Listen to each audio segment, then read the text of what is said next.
தந்தை மகனுக்குள்ள சிக்கல்ல தந்தை மகனுக்குள்ள சிக்கல். ரெண்டாவது அன்புமணி ராமதாஸ் அங்கே போய் சேர்ந்துட்டார் எடப்பாடி அவரோட, அது உறுதிப்படுத்தி விட்டார். அவர் பாரதிய ஜனதா கட்சி அவரை இயக்குது. இங்கே அதுக்கு நேர் எதிர்மாறான நிலைப்பாடு எடுக்கணும்னு திராவிட முன்னேற்ற கழகத்தோடு சேர்றதுக்கு முடிவெடுத்து ஐயா இருந்தார். இருந்த தலைவர் கோக்கமணி அந்த வேலையை செய்தார். நற்சான்றிதழெல்லாம் கொடுத்தார் ஊடகவியலாளர் சந்திப்பின்.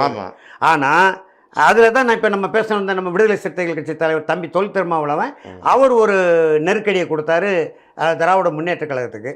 விடுதலை சிறுத்தைகளை இழக்க மனம் இல்லாத திமுக ஐயா கிட்ட கூட்டணி பேச விரும்பலை, கதவை சாத்தி விட்டார்கள். வேறு வழி இல்லாமல் நீங்கள் சொன்ன நிலைக்கு ஐயா அவ்வளோ பெரிய புரட்சித் தலைவர், சமூக நீதியின் காவலர், சமநீதி போராளி, தமிழின போராளி இறங்க வேண்டிய நிலை அரசியலில் ஏற்பட்டு போச்சு. நான் தான் அதுக்கு என்னை தான் ரகசியமாக அனுப்பினார். அப்போ விஜயை தான் சந்திக்க உங்களுக்கு தெரியாதுல்ல, நீங்களும் கலைத்துறை சேர்ந்தவங்க, அவர் அவ்வளோ எளிதாக சந்திக்க முடியாது. மக்கள் தலைவர் மாக்கோராவை கூட மக்கள் சந்திப்பாங்க, இவரை சந்திக்க முடியாது. அப்போ நான் என்ன பண்ணேன், அவர் தந்தையாரை தந்தையார் மூலம் காய்களை நகர்த்தலான்னு அவரை சந்தித்து பேசினேன். அதுக்கு ஒரு முக்கிய பிரமுகர் உதவினார். சந்தித்து பேசினேன். அவர் தெளிவாக தான் பேசினார். சந்திரசேகரை பொறுத்தவரை நம்ம குறை சொல்ல முடியாது. நல்ல எல்லாவற்றையும் கலைத்துறையில் இருந்தால் கூட எல்லாவற்றையும் உள்வாங்கிய ஒரு மனிதராக அரசியல் படங்கள், அரசியல் புரிதல் இயக்குனர், புரட்சிகர செய்திகளை எல்லாம் சொன்னவர். இன்னும் சொல்ல வேணா மருத்துவர் ஐயாவை பற்றி நல்ல தெளிவான பார்வை இருந்தது. அவர் உடனே நல்லது அருமை அப்படின்னாரு. அவர்கிட்ட நான் ஒரே ஒரு கருத்தை சொன்னேன். அவர் வியந்து போயிட்டார். மக்கள் திலக மாக்கோரா திரைப்படத்துறையில் கொடிகட்டி பிறந்தார், அரசியலும் செல்வாக்கு மிக்க தலைவராக உருவானார். ஆனாலும் ஒரு மாபெரும் அவருக்கு மூத்த ஒரு தலைவரை அவருக்கு மக்கள் செல்வாக்கு கிடையாது. ஆனால் ஊடகம் மற்றபடி இந்தியா அப்புறம் தெரிந்த ஒரு தலைவரை எப்போதும் பக்கத்தில் வச்சுருந்தார். அவருக்கு ஒரு யானை பலம் சேர்த்தது யார்?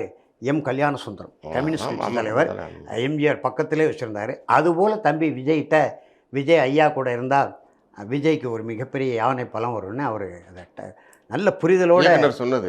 நான் சொன்னேன், கூட்டணி சேர்ந்தால் தம்பி விஜய்க்கு மக்கள் திலகம் மாக்கோராவோடு எப்படி கல்யாண சுந்தரம் இருந்தாரோ அதுபோல் தம்பி விஜய்க்கு மருத்துவரையாக இருப்பார், ஒரு பெரிய வலிமை சேர்க்கணுன்னு அதை விளங்கி கொண்டு பேசினார். அப்புறம் புஷி ஆனந்தனை போய் சந்திக்க சொன்னார்.